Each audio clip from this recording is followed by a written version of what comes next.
Hello and thank you for visiting the Wolf Sports YouTube channel. This is Dylan Chapin. In today's video, with the trade deadline at 4 p.m. Eastern Time, we'll go through 5 realistic trades I'd like to see, including a blockbuster in the AFC. So let's get right to it.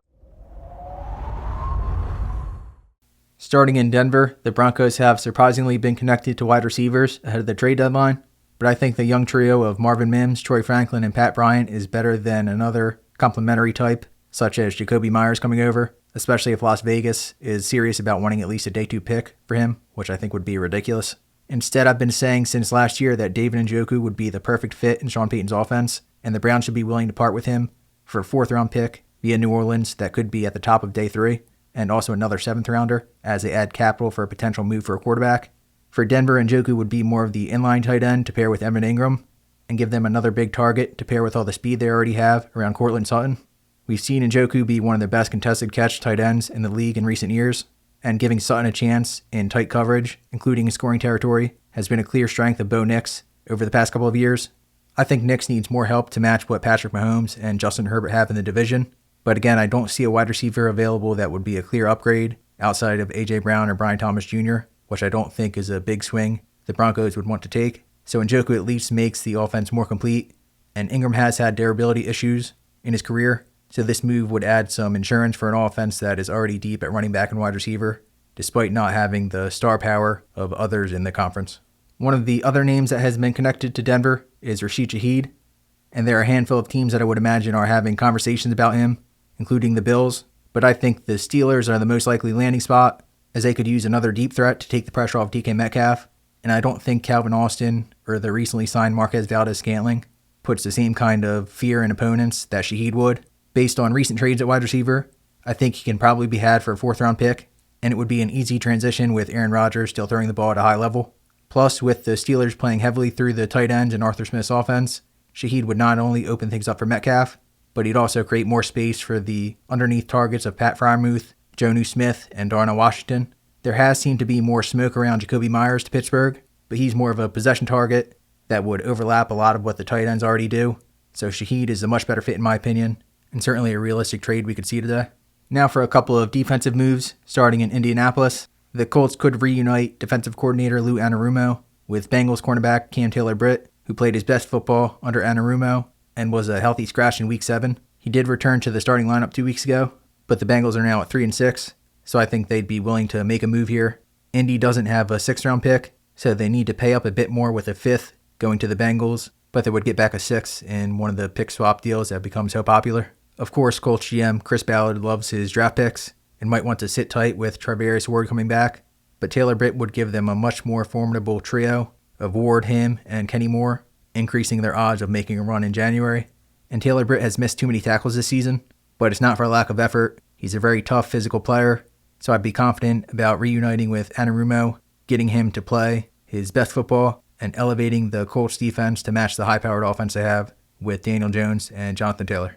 The next trade I'd like to see is somewhat under the radar, but I think it could pay huge dividends with Falcons cornerback Clark Phillips III being traded to the Lions for a 7th round pick.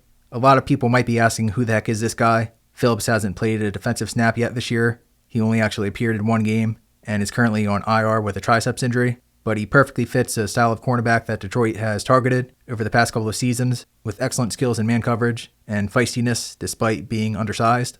Terrion Arnold returned last week, and DJ Reed will be back by the end of November, and those two plus Amik Robertson has the Lions more than set at the position when everyone's healthy, but that's been the catch with injuries hitting them like crazy. So Phillips would be cheap insurance as a player who, again, fits perfectly based on his play style. And I want to give a shout out to Rock Ya-Sin and Nick Whiteside stepping up in the winner for the Bucs last month, and they deserve a ton of credit. But the way the Lions have been hit by injuries, I think it's worth taking a shot on Phillips, who can play inside or outside, and was a big-time playmaker at Utah, had 4 career pick sixes. He also had an interception of Bo Nix in college and held his own in man coverage versus opponents like Jordan Addison. And Ya-Sin has already been banged up a couple of times this year, so with Phillips under contract in 2026 as well, the Lions would be pretty set at the position with Reed, Arnold, Robertson, and Phillips as perhaps the stickiest cornerback group in the NFL. And we saved the biggest trade for last with a blockbuster deal between the Bills and Jaguars, sending Brian Thomas Jr. to Buffalo for a 1st round pick and a 4th round pick. From Jacksonville's perspective, if they are given a chance to get a 1st round pick back after losing it in the trade up for Travis Hunter, it'd be something to have to think about. Hunter, of course, now dealing with a knee injury that will leave him out at least the next 3 games. So that could be something that prevents them from making a move in trading Thomas.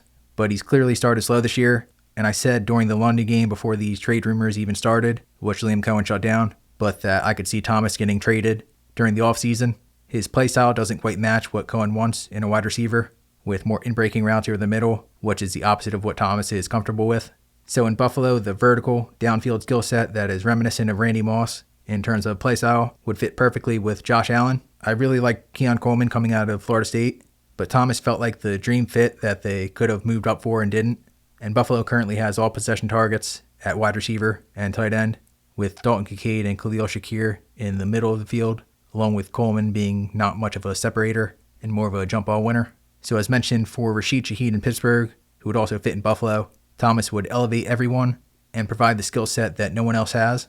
Really, if you think about it, it's inexcusable that Allen, who perhaps has the best arm talent in NFL history, doesn't have a weapon like Thomas who can consistently threaten opponents down the field. And it's unfair for him to need to be Superman every time Buffalo plays Kansas City. So with Thomas, Allen could finally have enough to come out of the AFC in January, and for the Bills to finally win their first Super Bowl in franchise history. So there you have it. 5 realistic trades I'd like to see today, and 2 I think that have a really good chance with Cam Taylor-Britt to the Colts and Rashid Shaheed to the Steelers. So what do you guys think? Any trades you'd like to see ahead of the deadline? Let us know in the comments. And if you like this video and similar content, we hope you'll consider subscribing. Thank you for watching.